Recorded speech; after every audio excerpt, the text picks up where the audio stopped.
Hi everyone, in this video I will show you one of the free tools that LivechatAI offers, which is Line Graph Maker AI. So Line Graph Maker AI visualizes data and its progression as time changes.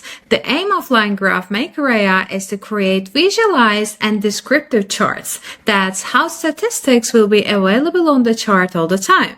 You can use this tool for seasonal changes, impactful trends, sudden increase or decrease in rates, or continuous time intervals. So there's a prompt that you can use to see how it works. You can just bring your own data here and paste it. In this video, to show you how it works, I use one of the prompts that ChatGPT created for me.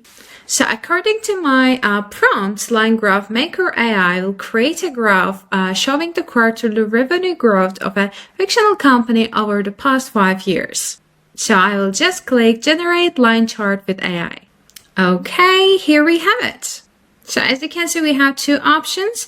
One is if you want to just use it on your blog post, or if you want to embed it as code. You can just click Copy to Clipboard and you'll be good to go. And remember, you can just customize this code as well on an editor if you know how to adjust your code. So go ahead, try Line Graph Maker AI for free and let us know what you think.